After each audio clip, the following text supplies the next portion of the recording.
Pues muy buenas noches, bienvenidos todos a este formato que hemos creado en Monte Sinai, que se llama Webinar Monte Sinai by Gira. Le quiero dar la palabra a Alicia Hop para dar la bienvenida a nuestro invitado de hoy, que es Dani Becker, y que nos presente su currículum. Por favor, Alicia. Hola, buenas noches, bienvenidos a todos. Hoy está con nosotros Daniel Becker. Él es presidente y director de Grupo Financiero Mifel. Tiene estudios en el ITAM, en el IPADE, MIT y Harvard. Bienvenido y gracias por tu tiempo, Daniel, y es tuyo el micrófono. Mi querido Dani, antes de comenzar, quiero darte la bienvenida en nombre de nuestro presidente de la comunidad, el señor Jacobo Cheja, que me pide extenderte la más cálida bienvenida a este foro y decirte que tratará de estar aquí para quizás entrar a media plática, pero que es un gusto tenerte con nosotros, agradecer tu presencia y también agradecer tu presencia en la sucursal que hemos inaugurado en el Centro Cultural Monte Sinaí, que como he sabido por todos ha sido un éxito, con una atención muy grata de tu parte. Siguiendo con esta línea de ideas, te pido saludar y presentar tu primera exposición, por favor.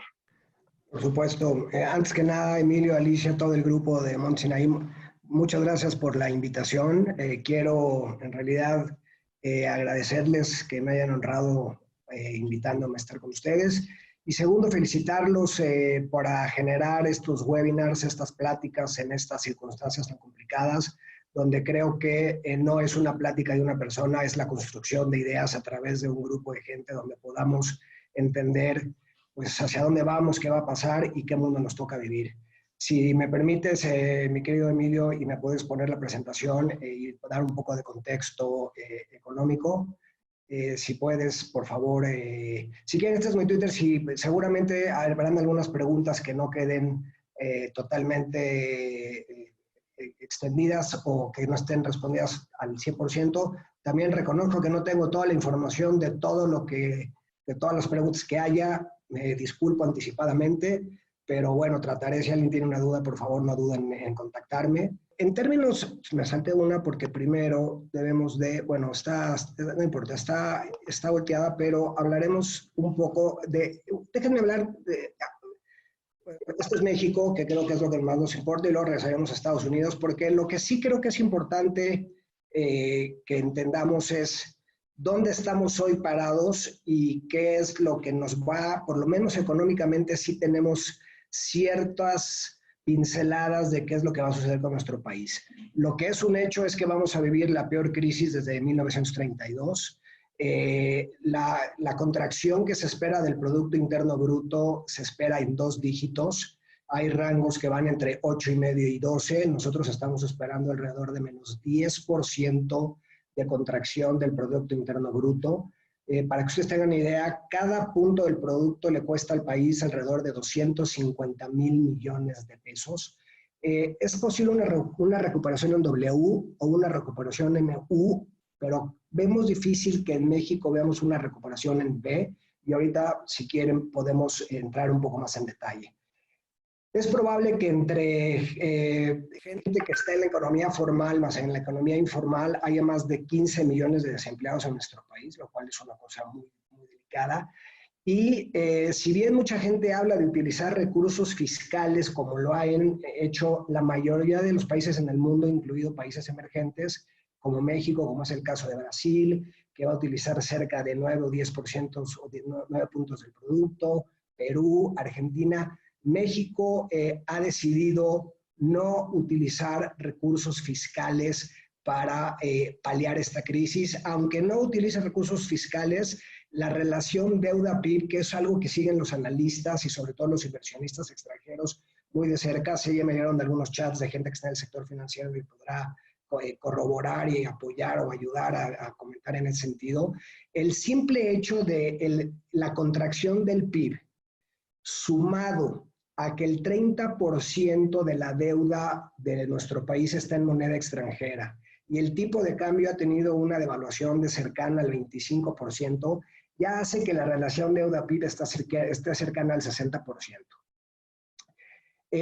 En este sentido, creo que hay dos potenciales cosas que pueden suceder en nuestro país. Uno, que se fortalezca el balance del sector público comparado con otros países emergentes y salgamos de esta muy fortalecida. Lo que quiere decir es que si México no se apalanca, es decir, no se endeuda más de lo que ya va a quedar después de lo que acabo de explicar, y sale rápido de esta crisis económica y de salud, México será uno de los países que salga más fortalecidos en términos de su balance del sector público, simplemente porque no se ha apalancado más.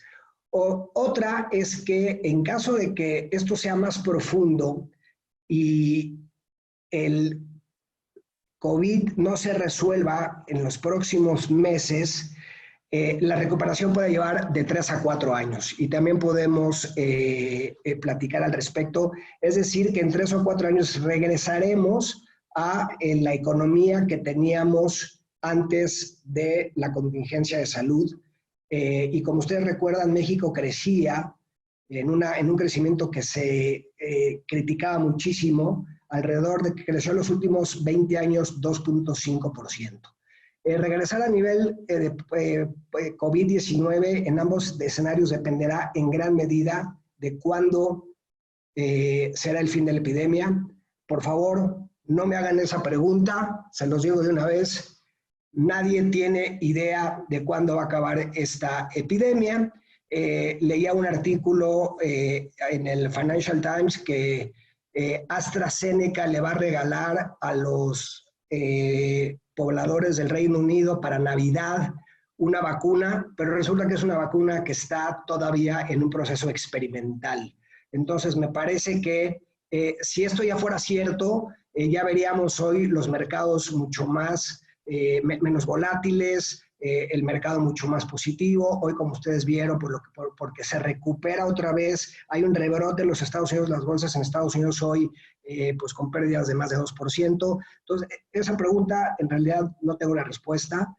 Una gran interrogante es cuál va a ser el futuro de Pemex. Como saben, Pemex ya ha perdido grado de inversión. México todavía tiene grado de inversión, pero Pemex es un tema que se tendrá que manejar de forma muy inteligente. No es un problema hoy, este año, para el sector público, porque las coberturas se hicieron a principio de año cuando el precio a 46, no me acuerdo si 46 o 49 dólares, pero este año no es un problema para el sector público. El próximo año será otra historia con el tema de las coberturas de Pemex. Y como ustedes saben, la mezcla mexicana está alrededor de 31 dólares. Hay gente que dice que el costo de extracción es de 14 dólares, pero ahí no se incorpora los costos de pensión y demás. Entonces, ahí también hay un interrogante.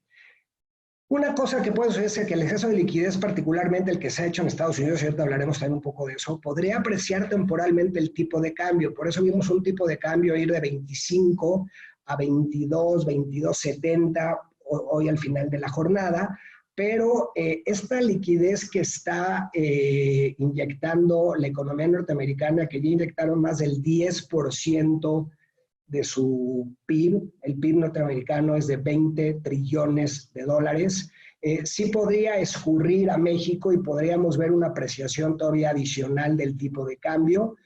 Mañana habrá política monetaria de Banco de México. Lo más probable es que el Banco de México baje en medio punto su tasa y queden 5. Vean la diferencia entre los Estados Unidos y México en términos de la tasa de interés. Todavía México con fundamentales razonablemente sólidos. México paga 5%, Estados Unidos paga 0%. Esa es la famosa frase del carry trade. No vemos pérdidas de grado de inversión en el 2021. Me imagino que esta es una pregunta que mucha gente tiene. No pensamos que en este año ni en el que viene no, se pierda el grado de inversión, pero el año 2022 es una gran incógnita.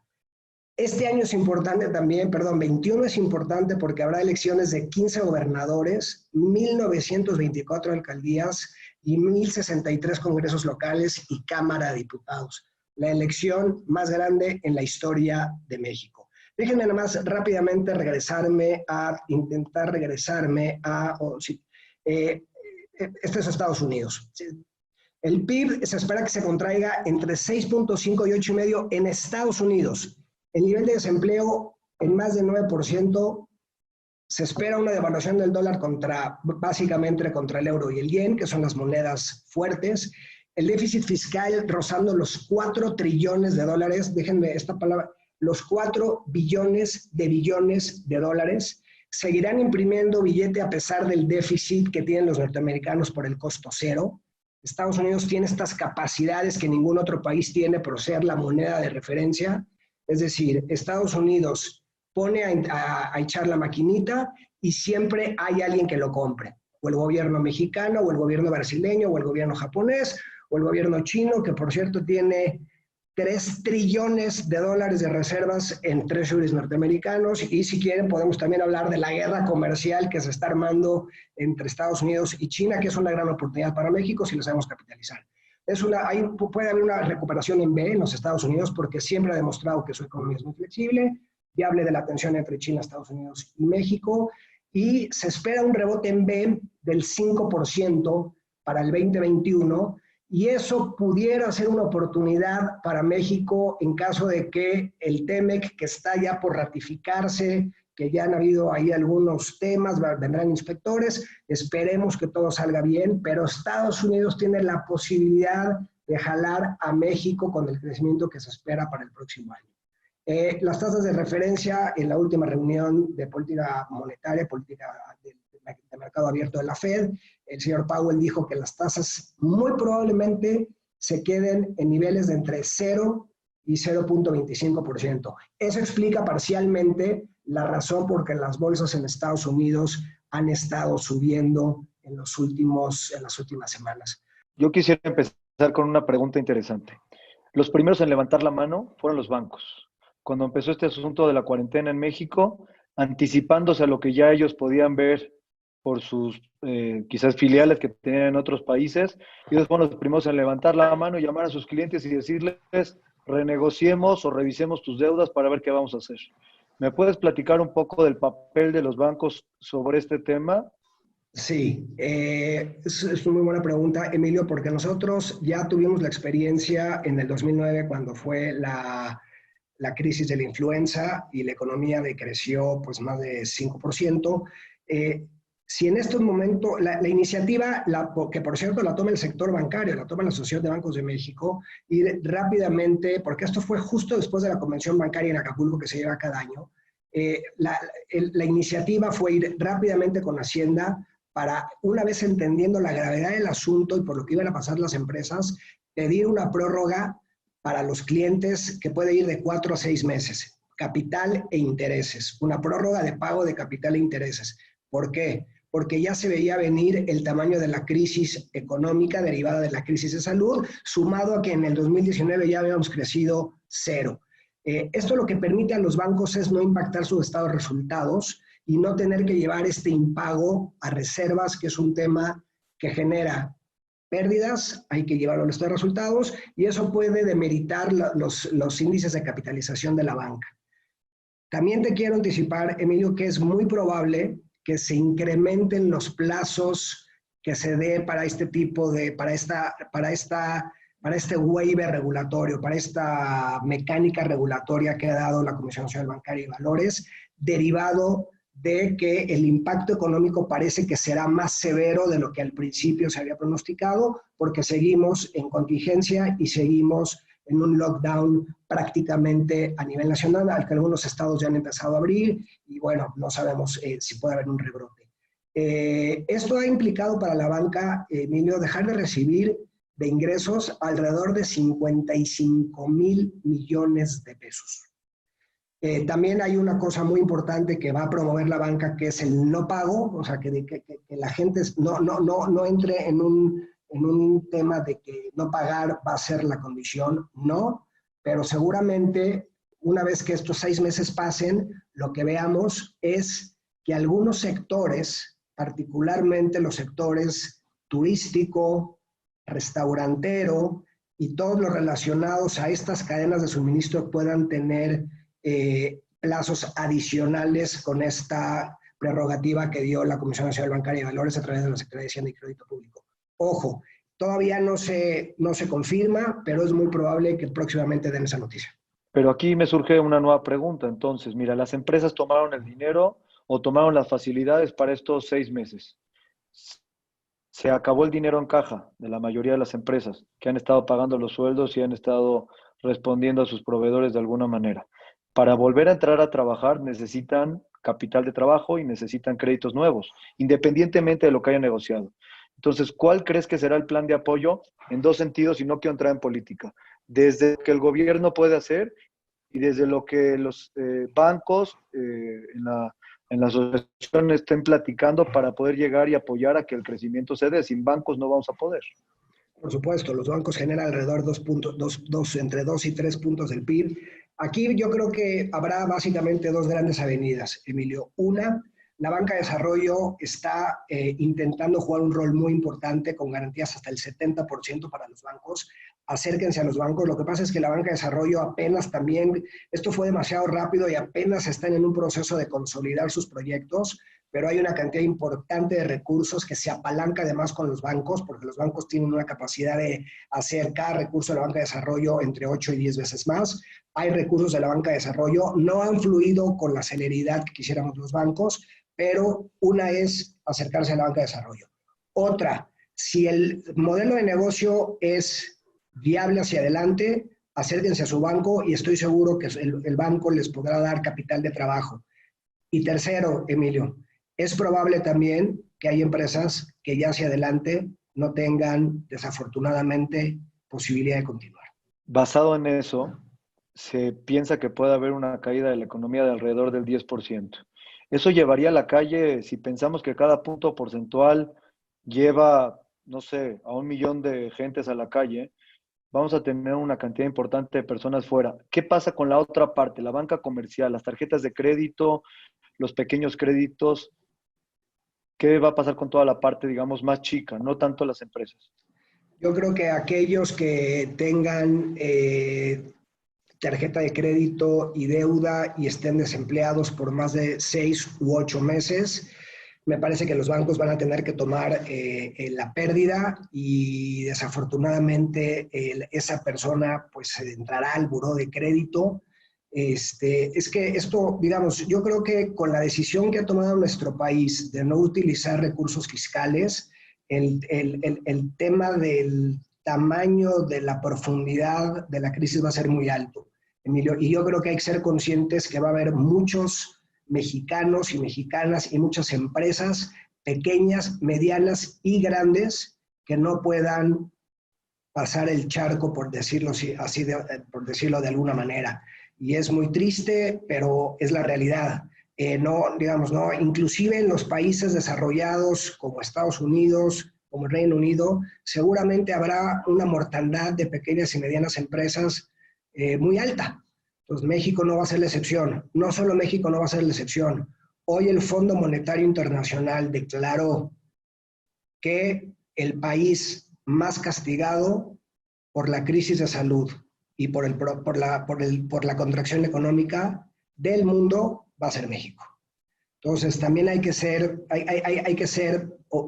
optimistas, pero hay que ser realistas. Me quiero enfocar en un tercer giro importante de los bancos para hablar como del aquí y el ahora. Te quiero recordar, y lo hemos platicado, que la intención es ver cómo vamos a salir, cómo es que sí vamos a hacer las cosas. Pero me parece que hay un tercer tema importante, después de hablar de las empresas y de la banca de consumo, que es la banca patrimonial. La gente que tiene su dinero guardado, ¿qué pasa con los bancos? ¿Qué pasa con las SOFOMS? ¿Dónde debería estar el dinero de la gente que está ahorrando? El tenerlo en peso, tenerlo en dólares, invertir, capitalizar sus empresas. Me gustaría que hablaras un poco de la parte patrimonial.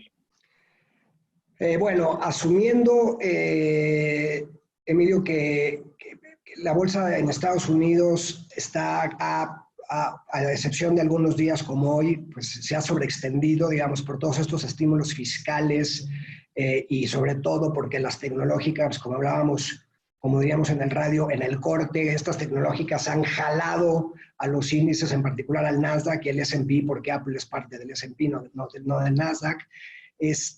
Yo creo que pues, México seguirá teniendo que pagar un premio adicional permanente por el riesgo que implica el riesgo México. y es un riesgo que además JP Morgan lo mide a través de una cosa que se llama ENVI, que es cuántos puntos arriba del Treasury México tiene que pagar. Entonces yo creo que una combinación de 50, 50, 70, 30, porque en la medida en la que si el tipo de cambio se mueve, una de las posibilidades que tiene el Banco Central es subir la tasa de interés para detener la salida de capitales. Entonces yo creo que es una pregunta difícil y también obedece al apetito de cada uno, porque pues estar en 0% en Estados Unidos versus en un instrumento libre de riesgo con sus características en México, como un CETE, emitido por el gobierno federal, pues es ahí digamos, cada cabeza es un perfil, un mundo y una definición. ¿Qué va a pasar con los bancos? Yo creo que, y las OFOMES, yo creo que, no creo, Emilio, la hoja número 1 del libro de finanzas corporativas, en la hoja 1 dice que a mayor riesgo, mayor rendimiento. Entonces, si tú mañana tienes un intermediario financiero que te ofrece pagarte más 10 puntos, claramente estás tomando un riesgo distinto que en un banco. Y eso obedece básicamente a la regulación. Yo lo que sí les diría y les puedo garantizar y ojalá les pueda transmitir es que el nivel regulatorio que tenemos en México es sumamente profundo y sumamente exigente. Y particularmente a los que más regulan son a los bancos, por una sola y sencilla razón, Emilio, porque los bancos tienen y toman el depósito del gran público inversionista. Y lo peor que le puede pasar a un político es tener que salir a rescatar un banco con recursos fiscales. Entonces yo creo que hoy el mecanismo más seguro de inversión son los bancos y los bancos establecidos y perfectamente regulados. Eso, y ojo, y no quiere decir que no haya intermediarios que hagan sus cosas bien, pero es otro tipo de regulación. Hoy la Comisión Nacional Bancaria y Valores está enfocado a regular a la banca, y más en estos momentos. Yo siento que México ha tenido todo tipo de ensayos a esta gran crisis que estamos viniendo. Entonces, si pensamos nosotros de atrás para adelante y pensamos desde el 94 y toda esta situación que hemos vivido con todos los cambios y las regulaciones que blindaron a los bancos, pues hoy tenemos un actor, llámale banca, que está muy cuidado, ¿no? Y por eso vuelvo a la pregunta nuevamente de la parte patrimonial y al mismo tiempo en la parte que lo desarrolla, ¿no? Tener el dinero en instituciones variadas, y no quiero entrar en particular en unas, muchos son negocios que nosotros conocemos de gente cercana a la comunidad que lo hacen muy bien, no quiero decir que no, pero hay un tema en uniones de crédito, hay un tema en SOFOMS, hay un tema en banca, y el papel que ustedes están llevando a cabo, si nos platicas un poquito, me gustaría hablar de qué es lo que qué hace fuerte esta estructura que sustenta a México y su economía. Bueno, primero, no sé si recuerdan a Agustín Carstens, que fue secretario de Hacienda y luego gobernador del Banco de México. Él quiso que México fuera el primer país que adoptara Basilea III. No los quiero aburrir con tecnicismos, pero Basilea III es que tienes que tener mayores colchones de capital. Lo que pasó en el 2008 y 2009 en Estados Unidos es que había bancos como Goldman Sachs que estaba apalancado 35 veces. En México, el nivel máximo de apalancamiento que permite la bancaria es alrededor de niveles del 12-13%. Entonces, wow, ve la diferencia, ¿no? Entonces, eso, y luego te obligan a tener buffers de capital. Y luego, Basilea III incorporó algo muy importante para los ahorradores, que es una cosa muy técnica, pero es la capacidad de liquidez que tienen los bancos. Es decir, si mañana hubiera una corrida financiera, los bancos tienen que tener por lo menos 90 días de liquidez para soportar una salida de capitales. Y hoy, en el caso de nosotros, a pesar de la crisis, el caso nuestro es muy particular, afortunadamente, pero tenemos que estar al 100%. Y hay países que los han ido adoptando gradualmente. Pero lo que hizo Agustín Carstens en su momento es anticipar, por lo que tú acabas de mencionar, por las experiencias que ya hemos tenido, anticipar a México a estar un paso adelante en términos de Basilea III, para que no le vuelva a suceder a México el tema de la crisis que pasamos en los 80s y en los 90s. Para Agustín había dos cosas importantísimas: finanzas públicas sanas y un sistema bancario sólido. Y creo que hoy estamos ahí. Has pasado por varias universidades y quiero retomar algo que es de macroeconomía 1 o de economía básica, hay muchos hilos que puede jalar el gobierno. Tienes la parte impositiva, tienes la parte de tasas de interés, tienes la parte de consumo. Por ahí siento que estamos un poquito difícil de algunas tomas de decisiones de la parte política, pero de la parte económica hay varios actores que sí podrían llevar a cabo funciones. El consumo, si se cae en el sentido que lo has platicado en la presentación previa, no activamos la economía. ¿Qué hacemos al respecto? ¿Qué harías? Yo creo que si a mí me preguntaran, mira, por ejemplo, les voy a dar datos interesantes.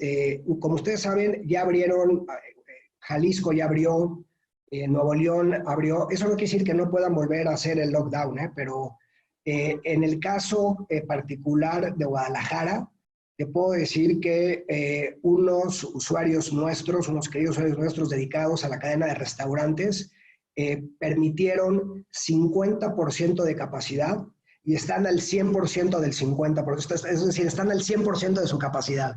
Ojo, la pregunta es, ¿esto va a ser permanente o es porque la gente está desesperada y quería salir y tomarse un trago? No tenemos esos datos, pero me parece a mí, Emilio, que lo que tenemos que hacer es, este virus creo que, no sé si llegó para quedarse o no, yo creo que no, pero de que va a estar un buen rato, yo creo que sí.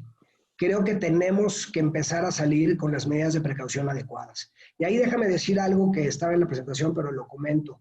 Creo que también si nosotros como empresarios, como bancos, en el negocio en el que estés, creas los protocolos adecuados de seguridad y la gente se siente confiada, que puede entrar a tu lugar, a tu tienda, a tu restaurante y se siente seguro porque está viendo que estás tomando los protocolos adecuados, vas a empezar a ver un regreso gradual del crecimiento económico.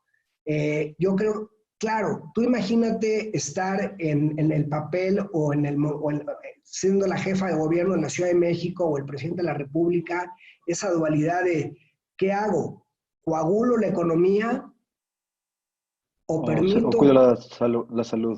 O cuido la salud. Ahora, yo creo que al final hay que encontrar un equilibrio porque de seguir esto así, y si la crisis se profundiza más, Emilio, y se pierden cadenas de valor, esas ya no se recuperan, ¿eh? Y ahorita, si quieres, podemos ampliar un poco el tema de cadenas de suministro. Entonces, yo creo que la economía se tiene que abrir gradual y se tiene que abrir con protocolos de seguridad. Me ganaste la pregunta a la que iba. Cadenas de suministro están rotas todas. O sea, a mí me interesa mucho hablar sobre ciertos sectores que son de la comunidad. Textil, confección, retail, construcción. Estamos básicamente en cosas que están rotas en pedacitos. Volver a sacar el hilo para que puedan tejer la tela, para que puedan hacer el acabado, para que puedan cortar la tela, para que pueda llegar a la tienda. Esa cadena está totalmente rota. A ver, es solamente en el engranaje, solamente para que eso funcione, es toda una mecánica. ¿Qué va a pasar con esto? Yo creo que habrá cadenas de valor que no se van a poder recuperar y habrá cadenas de valor que han cuidado para que no se pierdan y por eso, como tú dices, tan han cuidado las cadenas de valor y a su gente que han perdido su capital de trabajo. Entonces, en la medida en la que haya, pues yo te diría, ahí hay tres grandes posibilidades y no muchas más que esas. O acudes a tu banco y te ayuda a restablecer las cadenas de suministro si es que el modelo del banco determina que tu modelo que tienes es viable hacia adelante, la banca de desarrollo o cerrar. No hay muchas más opciones, Emilio. Yo creo que aquí hay que ser pragmáticos y hay que estar en un contexto de realidad. Y otra vez, dependerá también qué tanto más dura el confinamiento. Por eso te digo que creo que el confinamiento tiene que acabar ya. Ahora, ve por ejemplo este caso. Quintana Roo, Cancún, Playa del Carmen, Puerto Morelos. Había hoteles que cobraban, tú imagínate para un norteamericano, si es que confía en que los protocolos de seguridad se siguen a pie de puntillas, porque no se la va a jugar, su salud nadie se la va a jugar. Pero si tú le crees a los protocolos de la aerolínea, si tú le crees a los protocolos del hotel más, el que tú quieras que costaba $1,000, hoy hay paquetes con 75% de descuento, más 25% de devaluación para los norteamericanos. Entonces, ojo, ahí hay una oportunidad. pero si esa oportunidad no se hace bien, yo no, ahorita que hablamos en el corte, las crisis, ojo, nadie quiere crisis para que sean oportunidades, pero si no aprovechamos esta crisis para volverla una oportunidad, esta crisis ahora, desafortunadamente esta crisis es dual, es una crisis económica y es una crisis de salud, pero tiene que salir lo mejor de nosotros, Emilio. Tú imagínate que hagas un hotel y corrobores y garantices la seguridad para un norteamericano, ir a Los Cabos, que era una cosa para un mexicano de a pie imposible por el costo, hoy hay paquetes con 50%, y para los norteamericanos, imagínate, con un tipo de cambio 24 pesos por dólar. Entonces, ojo, la oportunidad en algunos sectores estará. Hay que tener paciencia. Ahora, si se destruyeron las cadenas de suministro y ya no se pueden rearmar, ya yo, pues, habría que ver caso particular por cada uno de los casos. Si las cadenas de suministro están totalmente rotas, Emilio, y te sale, perdona la expresión, más caro el caldo que las albóndigas, ya sabemos lo que tenemos que hacer. Pero creo que todavía hay cadenas de suministro que están en el límite. Y ojalá por eso acabe el confinamiento con protocolos de higiene lo antes posible. Y que pase lo mismo que está pasando en otras partes de la ciudad. Dijiste dos cosas que quiero rescatar porque sí me preocupan y quiero ahondar en ellas. La primera opción es que cerrar no es una opción. Yo sé que lo mencionaste y quiero dar la vuelta y quiero hablarlo porque lo hablamos antes de entrar a la entrevista y me gustaría retomar el tema. Las empresas están forzadas a hacer algo que no habían tenido que hacer quizás en 100 años de historia. Hoy hay una nueva generación, una era digital, un tema de comercio electrónico. Hay una serie de cosas que tienen que hacer. Cerrar es la última de las puertas. En pocas palabras, el último que salga, que apague la luz, ¿no? Correcto. Nosotros no vamos a apagar la luz, la vamos a tener Correcto. prendida. Correcto. Entonces, ¿qué vamos a hacer? Dime qué vamos a hacer. Bueno, yo creo que ahí echar a andar nuestra imaginación. Lo platicamos en el corte. ¿Cuántas empresas no conocemos de amigos nuestros que tenían una multitud de productos y hoy son proveedores a través de Amazon? No puedo mencionar nombres porque no quiero hacer publicidad, pero conozco empresarios restauranteros que están vendiendo más hoy que lo único que suplican es que no acabe el COVID-19, porque entre el delivery, el tema digital y el tema de estas cadenas de entrega, están vendiendo más que antes del COVID-19. Ahora, evidentemente no son todas, pero lo que te quiero decir, otro modelo que he visto, Emilio, y me gusta, nosotros nunca nos vamos a derrotar y nos vamos a morir en la línea y no hay que cerrar, más que sea la última alternativa. O sea, lo que quiero decir es que cuando un modelo ya no da, tampoco no hay que llevarlo al infinito. O sea, es decir, y no es fácil analizar eso porque muchas veces uno se enamora de sus cosas. O sea, hay que ser conscientes de esta nueva realidad. ¿Cuál es? Tampoco la conozco, pero es una nueva realidad. ¿Cuál va a ser? Hay que esperar a verla. Y ahora cada uno decidirá cuánto tiempo quiere esperar. Pero fíjate la imaginación de la gente. Los restauranteros de cadenas grandes han capacitado a sus meseros que estaban desempleados para utilizar moto, para hacer procesos de sanitización, para tener el equipo correcto y hacer el delivery los propios meseros y quitarse a estas dos marcas que cobran el 30% por hacer el delivery. Entonces, ahí te ves, oye, ahorita que lo digo, pues oye, muy sencillo, pero a mí no se me había ocurrido que si yo tenía una plantilla de 200 meseros, los iba a convertir ahora delivery, muchachos. Delivery. Correcto. Bueno, entonces necesito regresar a la banca y necesito confrontar a la banca. ¿Qué voy a hacer? ¿Qué va a hacer la banca con los nuevos caminos que existen, por ejemplo, el Mercado Pago? ¿O qué va a pasar cuando Amazon tenga este instrumento para financiar a sus proveedores, de los cuales no requiera la banca, y entonces también haga un borrado de este instrumento? Déjame retarte a ti con ese duelo que estás haciendo tú para renovarse. Me encanta, porque nosotros estamos hoy en un proceso de renovación impresionante. Primero, dos cosas. Las fintechs pequeñas no tienen data, no tienen datos. Y esto, no quiero entrar a cosas técnicas, pero el futuro de la banca tiene dos nombres: inteligencia artificial y machine learning. las fintechs no tienen data y requieren a los bancos para para tener la posibilidad de utilizar inteligencia artificial y machine learning. Dos, aquí existirá una gran disrupción, ya lo has comentado, habrá plataformas que vendan productos o habrá plataformas que sean marketplaces y que sean de producto, o habrán plataformas que lo que hagan es una forma de pagos, que es la que me acabas de preguntar. Y luego, estas son las pequeñas fintechs que están en el downstream, que luego pueden llegar al mainstream, como es el caso de Clip. Pero el caso de Clip hace, que me imagino que la conocen, alrededor de entre el 50 y el 60%. Fíjate qué interesante, Emilio. Esto es muy interesante. Para la gente que le interesa la industria, yo aquí me apasiona y me vuelvo loco. Pero hacen alrededor del 50 al 60% del volumen de pagos totales, pero en términos monetarios menos del 3%. Ojo, entonces, yo creo que estas fintechs tienen tres opciones. O se alían con un banco, hacen un JV, un joint venture con un banco, o venden una participación importante a un banco, o desaparecen. Esas son las fintechs de este ecosistema que si luego podemos hablar en México, que a pesar de que el ecosistema es difícil en México, la parte fintech se ha desarrollado. Dos, ¿qué va a pasar con los Amazons? Que son plataformas fintechs, pero que son más grandes que la mayoría de los bancos en México. ¿Qué creo que va a pasar ahí, Emilio? Es una opinión personal que he comentado con varios colegas.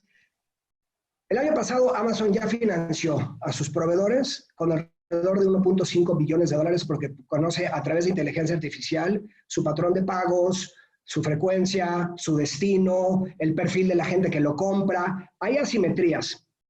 Lo que va a pasar es que los van a acabar regulando.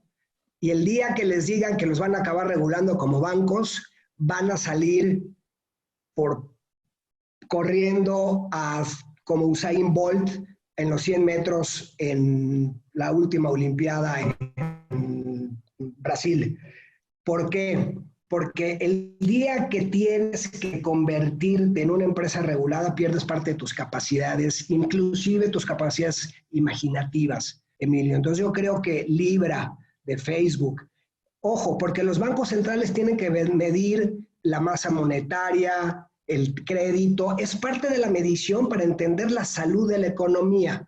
El día que estos se vuelvan relevantes, van a acabar siendo regulados. Y te voy a dar un ejemplo. Apple y Goldman Sachs sacó una tarjeta de crédito hace un par de años. ¿Sabías cuál ha sido la tarjeta de crédito con mayor fracaso en los últimos 5 años en Estados Unidos? La tarjeta que sacó Goldman Sachs con Apple. Porque también hay un tema de oficio. Entonces, aunque ellos tengan inteligencia y creo que lo pueden hacer bien, no son banco y no creo que quieran acabar siendo regulados. Esto dejó tarea grande, lo que nos estás diciendo. Déjame tomar un poquito este tema. Las empresas hoy en día están en un lugar físico y necesitan asistir quizás el público en general a una tienda en un centro comercial, el banco financia el centro comercial, el banco financia la compra de los productos que tiene esa tienda, el banco da la tarjeta de crédito al consumidor que va y compra en esa tienda. Es decir, tenemos amarrado completamente ese ecosistema. Si bien es cierto, ha crecido el e-commerce por una necesidad inexplorada, porque estamos encerrados en la casa, pero está toda esta estructura muy cara, física, que se tiene que mantener y tiene que rescatarse de alguna manera. Entonces, ¿qué va a pasar con todo este mundo? Yo creo que, y ahí es imaginándose el futuro, yo creo que tú me hacías en el corte una pregunta muy importante que déjame vincular a lo que me estás diciendo. Oye, la banca, que va a tener un contenido digital gigantesco, ya vas a poder abrir cuentas autorizadas también, esto lo van a ver los próximos días en las noticias, le estoy dando, ojalá no me esté oyendo ningún regulador y esté dando información que hoy no corresponde, pero la comisión va a anunciar próximamente que ya se pueden abrir cuentas hasta 130,000 pesos sin tener que ir a la sucursal por el tema del COVID-19. Esto ya no tiene reversa, Emilio, desde mi punto de vista. ¿Cómo vamos a generar este vínculo? Pues una forma es así, Hoy tenemos afortunadamente 208 personas que nos están escuchando, que están viendo nuestra expresión, que están viendo nuestra cara, que están viendo lo que decimos, que están viendo cómo nos emocionamos cuando estamos hablando de cosas que nos gustan, que están haciendo preguntas muy provocativas. Yo creo que esta tendencia ya llegó para quedarse.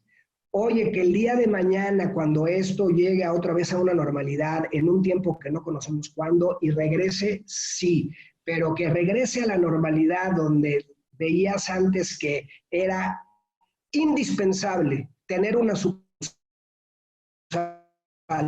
para operar, creo que eso ya se acabó. Inclusive el crédito, que es un modelo un poco más complicado porque requiere información financiera, también nosotros ya estamos haciendo pruebas piloto, MVPs, pequeñas maquetas para hacer créditos grandes, no créditos de consumo, a través de un proyecto digital, donde inclusive lo único que haces es, en un momento dado, hacer fotos, mandarlas por tabletas. Creo que el mundo digital llegó para quedarse, y yo invitaría a todos los que nos están escuchando que piensen que uno de sus canales de distribución más importantes van a ser sus canales digitales, ya sean propios o de terceros. No tienen que desarrollar canales digitales propios. Y luego, si quieres, podemos poner un poco de bibliografía, de buenos libros en ese sentido. Pero yo creo que una cosa que también es muy importante entender, lo que fue exitoso hasta enero del 2020 no significa, desde mi punto de vista, que hacia adelante vaya a seguir siendo exitoso.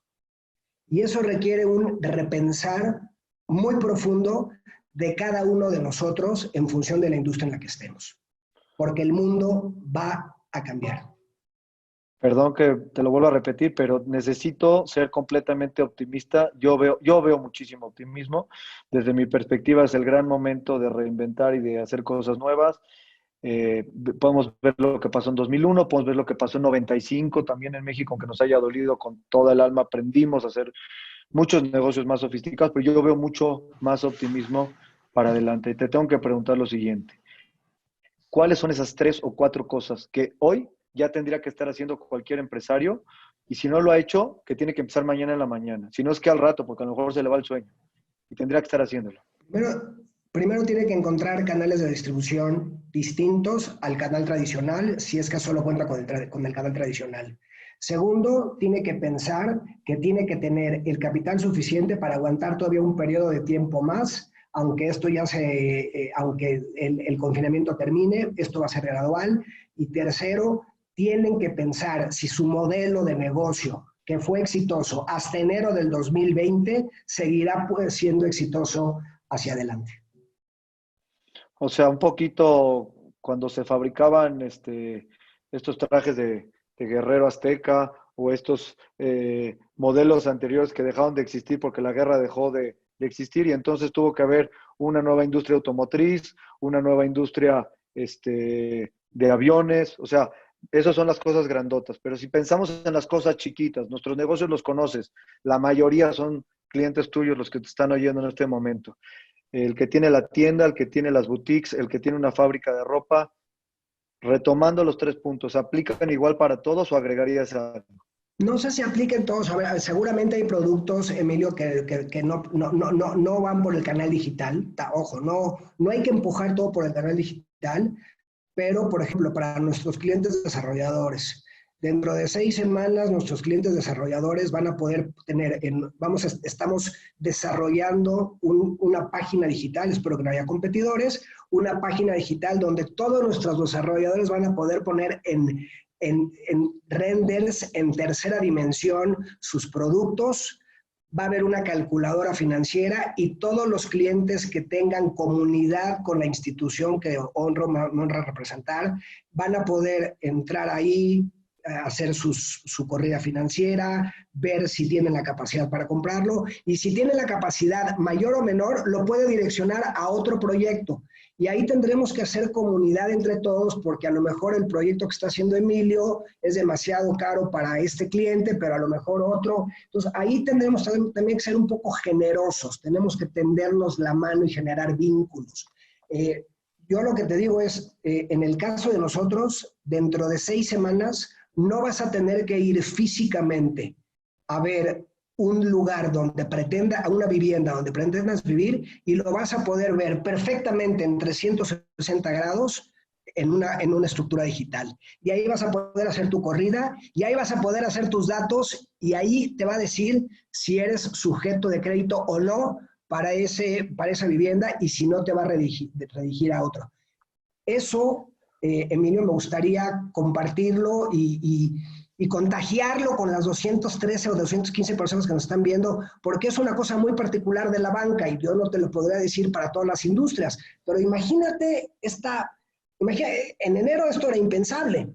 No tienes que ir a ningún lugar para comprar tu departamento, y ahí mismo vas a hacer tu proceso de crédito. ¿Entiendes ese canal de distribución? Ahora, ¿todo cabe ahí? Por supuesto que no. Yo soy un fan de las plataformas, sí. Creo que las plataformas serán transformacionales, sí. Y las plataformas, para que todo el mundo lo tenga, desde la persona de 90 años hasta el chavo de 20 que está empezando, la plataforma tiene algo que no tiene lo físico, Emilio: escalabilidad. Siempre hay que pensar en la escalabilidad. Por eso les daría otro consejo que hemos aprendido. Hay que desarrollar capacidades, lo que los gringos dicen capabilities. Pero estas capacidades tienen que ser flexibles, porque si las haces capacidades que son anquilosadas, el día que te cambie el modelo de negocio, ya perdiste. Ya perdiste. Entonces, esto de hacer capacidades flexibles es un gran reto, ¿eh? Ojo, estamos hablando aquí, es muy fácil hablar, es difícil ejecutar, pero así es como va a ser el mundo. Así es como va a ser el mundo.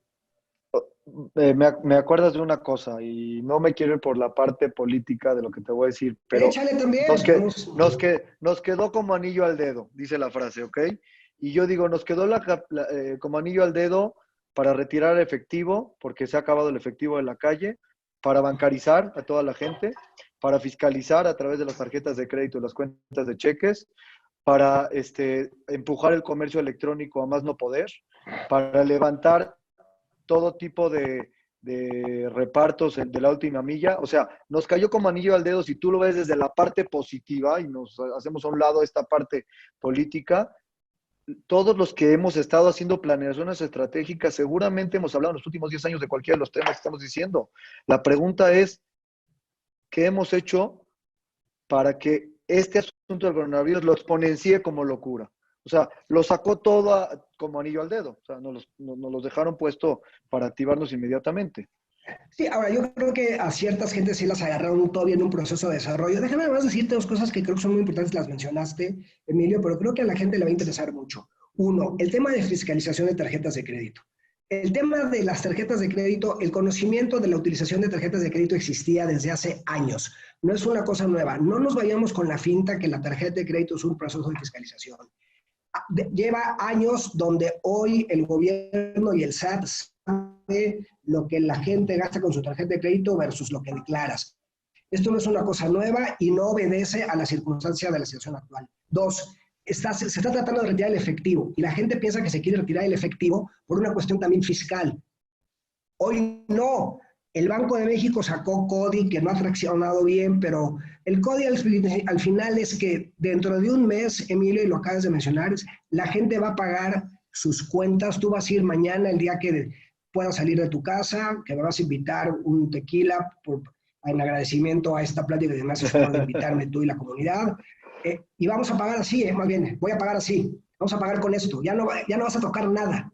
Entonces, ahora, hay un tema importante, la velocidad. O sea, esto no puede esperar. O sea, hay que ponerse a trabajar mañana en esta nueva normal, que es lo que tú decías.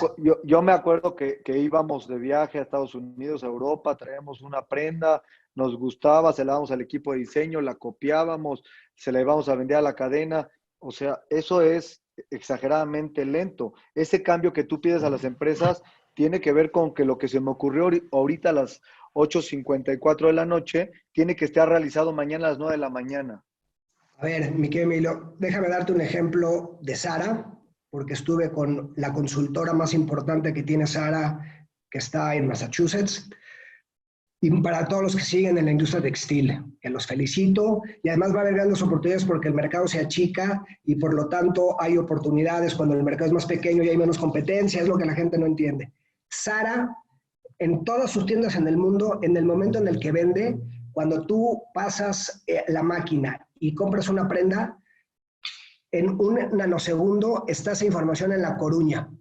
Y en La Coruña, a partir de las ventas que hacen, en el punto de venta determinan cuántas prendas van a hacer, en dónde las van a vender, en qué lugares se va a distribuir, de qué tamaño tiene que ser el inventario. Y por eso tú ves que Zara tiene una rotación de prendas cuando una tienda normal se tarda entre 6 y 8 meses en una temporada. Y Zara lo hace en semanas, porque utiliza tecnología, procesos e inteligencia artificial.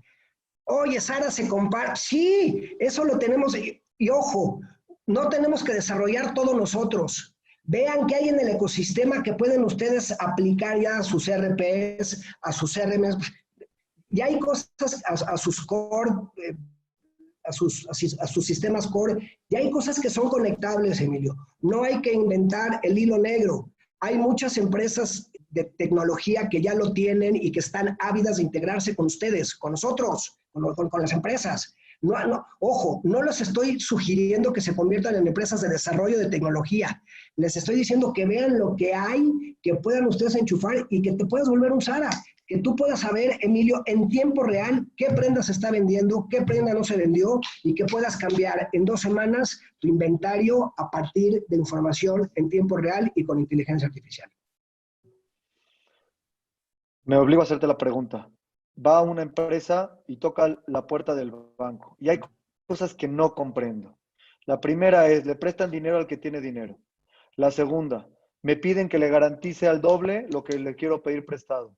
Me piden que le firme todos los documentos de cualquier posesión que yo pueda tener y pierden de vista el banco ese cambio. ¿Por qué? Porque si el buró de crédito te dice que eres un mal cliente, está clarísimo, no debería de prestarte nadie y de hecho ya no te dan ni línea telefónica si estás en buró de crédito. ¿Cómo suavizar esto? ¿Cómo hacer que los bancos realmente sean un aliado? Déjame decirte, Emilio, la buena definición de un banquero, y esta es una broma que me la tengo que... Un buen banquero es el que cuando está el sol precioso, brilloso, a todo dar, sin una nube, te presta el paraguas y cuando se empieza a nublar te lo pide inmediatamente. Ese es un chiste muy, muy de banquero. Desafortunadamente, mucha gente nos pregunta, déjame focalizar un poco más la pregunta. Oye, Daniel, fíjate que tenemos un startup impresionante. Es súper robusto, genera un gran valor, no se puede, es infalible. Oye, enséñanos tu modelo de negocio. Ahí es perfecto. Oye, enséñanos por favor tus flujos. No hay. No. Para eso existen otros tipos de instrumentos que, como platicábamos hace rato, en México todavía no se desarrolla mucho, como es Capital de Friends and Family, Seed Capital o Capital Semilla, Angel Investors, VCs, que son Venture Capitals. ¿Por qué un banco no puede prestarle a una empresa? ¿Por qué no puede acreditar o darle crédito a una empresa de reciente creación? Porque el insumo de los bancos, que es una función de intermediación, es dinero del depósito de los accionistas. Y eso no se puede hacer. El vehículo para una empresa que recién inicia no es ir al banco, es ir y conseguir capital.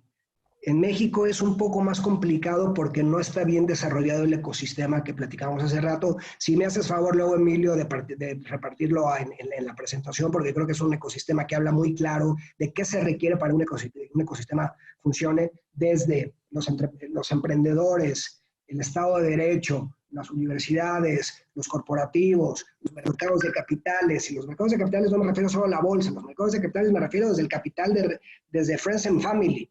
Entonces, un banco tiene que acreditar empresas que ya están probadas y que su probabilidad de pago es alto porque el insumo es el depósito del gran público inversionista. No sé si ese concepto quedó claro. Más o menos. Estados Unidos, que sería, por ejemplo, lo que normalmente utilizamos de benchmark para entender cómo estamos nosotros y qué quisiéramos ser, de pronto vemos demasiado para arriba y se nos tuerce el cuello. Pero tú tienes empresas que tienen el 70% de apalancamiento y no es un problema. Y tú tienes banca de todo tipo de gama, o sea, puedes pedir para crecer el negocio, para capital de trabajo, para expandirte, para cualquier tipo de servicio. En México estamos acotadísimos y los números de los datos financieros nos los revisan con lupa. ¿Qué habría que hacer a través de la regulación? O sea, los bancos tendrían que cambiar y no lo han hecho también, no se han actualizado. Pero es que regresamos, Emilio, a lo que dijiste hace algunos minutos. En México aprendimos, después de las grandes crisis y del FOBAPROA, que los bancos tienen que ser solventes y que no puede haber un tema de depositantes. Y comentamos que México se anticipó a Basilea III y fue pionero en la regulación. La regulación obliga a generar ciertos elementos de análisis que permiten acreditar a las empresas. Buenísimo, yo creo que esto no requiere explicación, Emilio. Están los emprendedores que en México, yo creo que hoy hay 220 emprendedores aquí.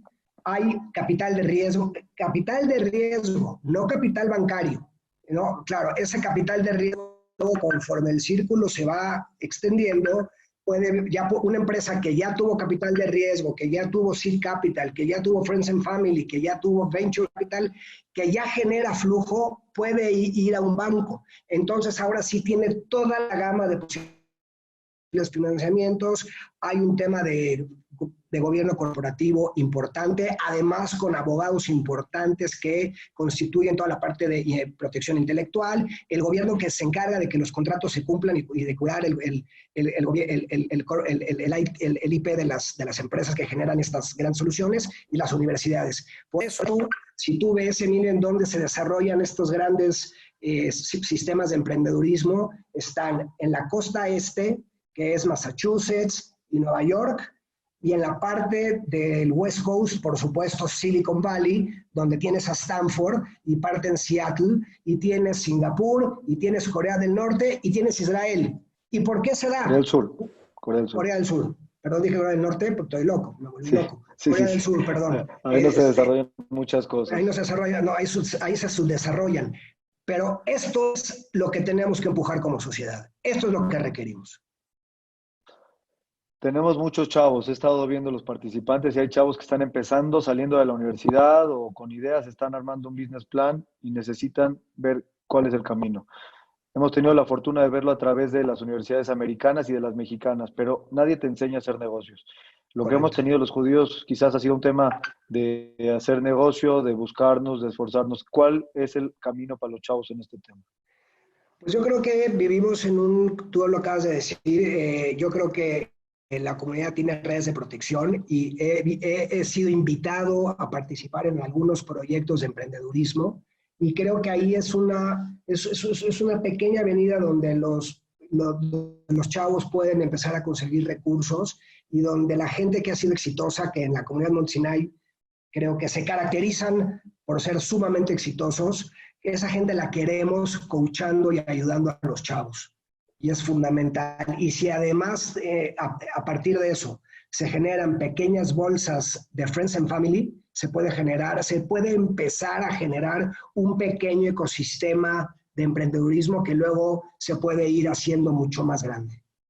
O sea, hay que apostar por los chavos, hay que apostar por nuestros negocios, hay que apostar por la digitalización, hay que meterle capital a nuestras empresas.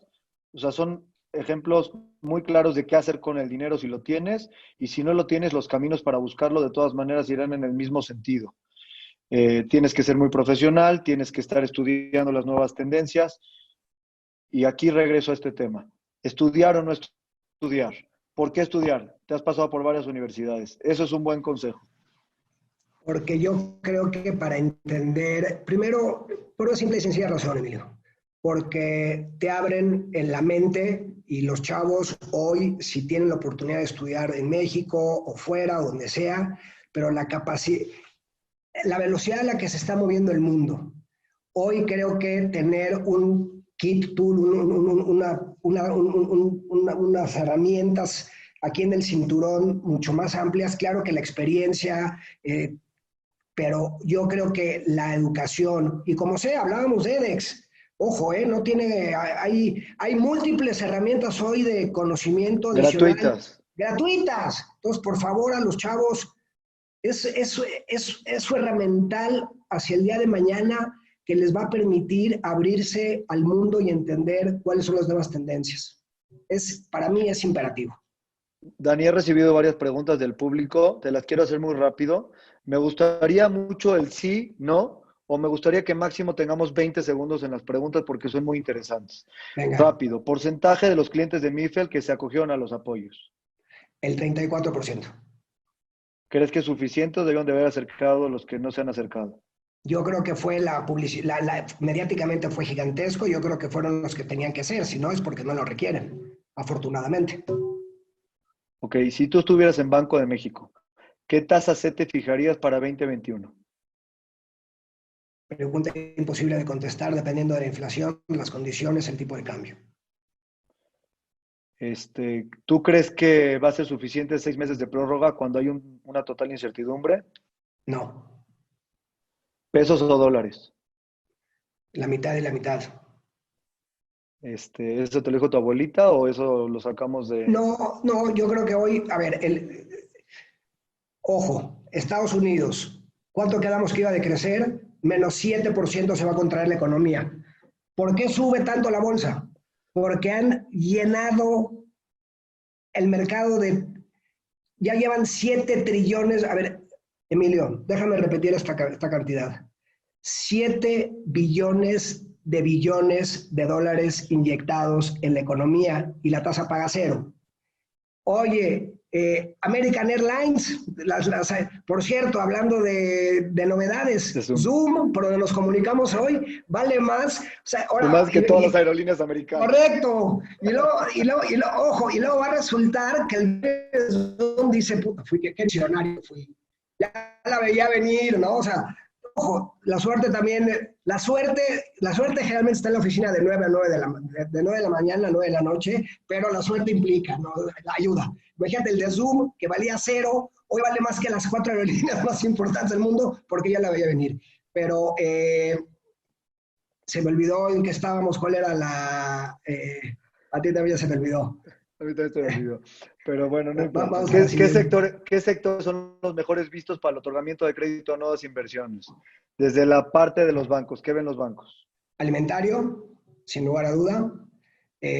Todos aquellos productos vinculados a la cadena de suministro del tema alimentario, toda la cadena de suministro vinculado al tema automotriz por la exportación, por la obligación que ya tienen las empresas manufactureras para empezar a entregar a Estados Unidos porque tienen ahí un problema de cadenas de suministro que desaparecieron por lo que tú comentaste hace rato y hoy sabemos que ya están apoyando, pero son empresas pymes.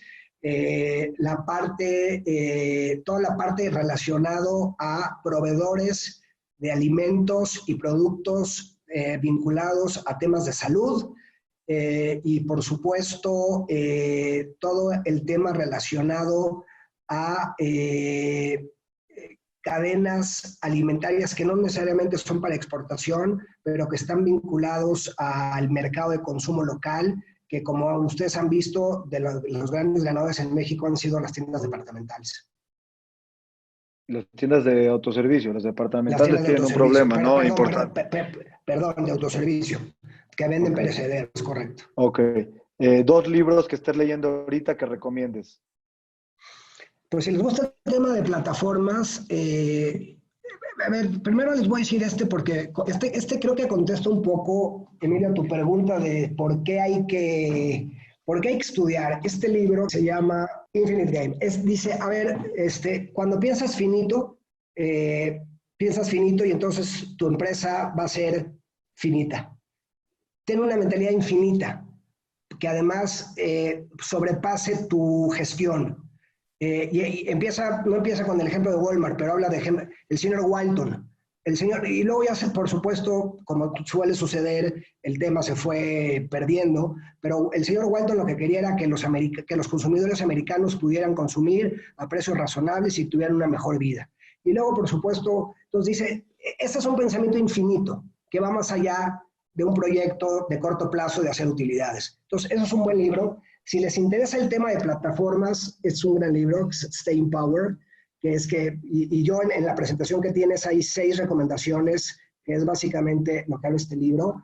Y si alguien quiere verdaderamente meterse a diseñar su tecnología y hacer ser un cambiador, alguien que cambie el proyecto tecnológico, yo recomendaría este libro editado por MIT, que ahora, ojo, esto es en el caso de que pretendas tú, como en el caso de un banco el caso de un banco es fintech más desarrollo propio. Entonces, este libro, y ojo, y no habla de bancos, no es especial para bancos, pero si uno quiere tener un flavor de cómo viene el tema digital y qué hay que hacer para hacerlo y la complejidad siendo una empresa tradicional, es un gran libro. La verdad ha sido maravilloso estar platicando contigo. Voy a dar lugar a unas cuantas preguntas más antes de terminar. Me preguntan, les quedo a deber un poco a la gente de construcción y de real estate. Tenemos inventario, ya veníamos desde hace 1 año y medio, 2, hablando del tema de la sobreoferta de oficinas. Tenemos muchísimo desarrollo para casas. ¿Qué opinas? Sí, es cierto, hubo un boom, esta crisis que no fue, digamos, no hubiera tenido esta burbuja. No, había una burbuja, pero que no estaba a punto de reventar. Hay una discusión si los bancos centrales tienen o no que cuidar las burbujas, como la del 2008 y 2007. Yo lo que creo que va a pasar, Emilio, es que se van a ajustar los precios. Se van a ajustar los precios de la vivienda, se van a ajustar los precios de las oficinas, y es muy probable que ya no veamos la ocupación en las oficinas como lo veíamos antes, por 2 razones. Porque seguramente la nueva normalidad va a ser distanciamiento, por lo tanto los espacios para las empresas serán menores, y seguramente este tipo de interacciones va a tener un boom impresionante. Entonces creo que el tema de oficinas va a ser un reto hacia adelante, y las viviendas creo que van a tener un ajuste de precio. No, inclusive aunque los insumos suban, se van a tener que ajustar, y creo que puede haber cierta pérdida de valor en la vivienda, lo que no significa que los proyectos ya no sean rentables, sino que la rentabilidad va a disminuir. ¿Qué opinas de la frase "Small is the new big"? Depende, en mi presentación viene, conforme una empresa se hace más grande, por definición, Emilio, se hace más compleja. Si tu negocio lo lograste hacer a través de una plataforma y escogiste bien la demanda y la oferta, y luego tienes desarrolladores que a través de algo que se llama Network Effects, si pudiste viralizar tu plataforma y tienes muchos usuarios, y perdón que hable de Amazon, no quiero que todos sean Amazon, pero si tienes una operación de ese tipo y es pequeña y eres escalable, es sensacional. En el caso de un banco, el costo regulatorio es tan alto que you cannot be small. Necesitas la escala para superar los costos regulatorios y tener utilidades y poder seguir adelante. Entonces, pues depende de la industria, Emilio, desde mi punto de vista. Turismo de experiencia, ecoturismo, hotelería. A mí, en lo personal, en el mediano plazo, me encanta para aquellos que tengan staying power, que tengan músculo, que lo puedan con paciencia, porque seguramente el tipo de cambio, una vez que la liquidez en Estados Unidos se normalice, que por cierto, hay riesgos de inflación en Estados Unidos, la próxima vez que me invites hablamos de eso. Yo creo que México, que el tercer componente del Producto Interno Bruto era o será o es el turismo, creo que México no va a perder eso, y creo que los empresarios del turismo, que son muy serios y muy profesionales, van a hacer todo por generar los elementos de seguridad, y me encanta ese negocio porque se va a volver súper atractivo por el tipo de cambio para los extranjeros. ¿Qué tanto va a afectar la cancelación de la cervecería? El tema de la inversión extranjera es un gran reto para nuestro país hacia adelante por algunas de las decisiones de política pública que se han ejecutado, que se han decidido. Esa es una de las razones por la que nuestra recuperación puede no ser en B, porque la inversión directa, tanto nacional como extranjera, no está fluyendo a la velocidad que pudiera fluir. Ojo, tú imagínate que oigamos una declaración mañana que México, ¿qué es más? Claro que viene con este problema económico, vamos a oír a los políticos con una visión mucho más radical, mucho más populista y mucho más cerrada en términos de exportación para, como, ¿no? O sea, ¿cuál es el slogan del presidente Trump? Let's make America great again. Es decir, traigamos todo para acá, y eso es una razón por lo que está pasando con la guerra con China. Pero México ya es parte del nuevo TEMEC. Pues tú imagínate si mañana viéramos una noticia de invitando a las empresas que tienen sus cadenas de suministro como Apple en China, que perdieron en un mes el 7% del market share porque sus cadenas de suministro estaban cerradas, decirles, señores, aquí tenemos industria aeroespacial, manufacturera de autos, el cuarto país del mundo, turbinas, Safran, que es una empresa francesa con GE.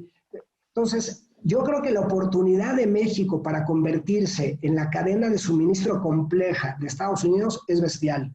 Como todo, quedamos que las crisis son oportunidades, pero hay que cacharlas. Y ojalá tengamos la suficiente sagacidad como país para cachar esta oportunidad de la tensión que se está dando en la relación entre China y Estados Unidos, que desde mi óptica no, cada vez va a ser peor y más tirante. Dani, no quiero cerrar la plática. Tengo muchísimas preguntas. Te quiero invitar nuevamente en 2 semanas a tener una segunda plática. Vamos a tener un poco más de claridad, si me lo permites, si me lo aceptas. Tengo aquí 190 participantes todavía que están muy interesados. Tengo muchísimas preguntas. No lo quiero dejar cerrado. ¿Nos das una nueva plática en 2 semanas? No sé, yo no tengo más que palabras de agradecimiento, Emilio, contigo, con la comunidad. Dile, por favor, al presidente, dile a Jacobo que me la debe, que lo quería saludar personalmente, pero para mí es un honor y me honran mucho con su presencia. Si me vuelven a invitar, será un gran honor estar con ustedes. Te lo agradezco muchísimo, de verdad, en nombre de Montsinay, en nombre de Jacobo Cheja, de toda su mesa directiva, de todos los miembros de la comunidad. No tengo palabras para agradecer todos los consejos que hemos recibido de tu parte. Quiero decirte que para nosotros es un orgullo que tu sucursal esté en nuestras instalaciones. Invitamos a todos los que no la conocen que pasen y vean los servicios que está ofreciendo Banco Mifel dentro de las instalaciones. Déjame hacer ¿me permites un último comentario, Emilio? Sí, por favor. Fíjate que tuvimos un caso en la sucursal de Montsinay de COVID. Lo primero que hicimos, en el momento que nos enteramos, fue hablar con Jaco y decirle, Jaco, tuvimos este tema, por favor, avisa. Entonces, ojo, una recomendación personal, transparencia absoluta cuando tengan un problema con sus clientes y con sus colaboradores. Y por favor, cuiden a sus colaboradores y cuiden a sus clientes. Si cuidan a sus colaboradores, a sus clientes, y es un muy buen momento de retomar, esa es otra muy buena, Emilio. Es buen momento de buscar a los que han sido tus clientes durante los últimos 10 años y que han sido importantes para generar un vínculo más cercano. Cuida a tus colaboradores, cuida a tus clientes y te puedo garantizar que ellos te van a cuidar a ti. Muchísimas gracias. Te lo agradezco nuevamente. Pues agradecerte nuevamente. Rafael está por ahí también, que va a abrir su micrófono, que él nos contactó para esta plática. Y bueno, agradecer en nombre de Montsinay y de todos los presentes. Tienes muchos agradecimientos y felicitaciones. Gracias, Dani. Al contrario, ojalá humildemente, ojalá se hayan llevado 1 o 2 ideas que les sirva y que les sea útil. Con eso yo me quedo más que satisfecho. Gracias, Dani, gracias otra vez, en nombre de Montsinay, en nombre de toda la mesa directiva y en todos tus amigos que te conocemos, que te admiramos y que sabemos que siempre lo que haces, lo haces muy bien. Te agradezco muchísimo y nos vemos en 2 semanas seguramente. Porque encantado de la vida y al contrario, Rafa, y de veras muy agradecido con su invitación.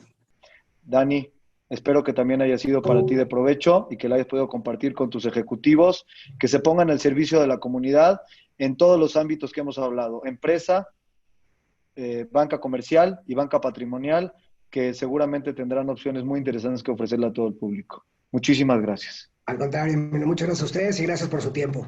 Buenas noches.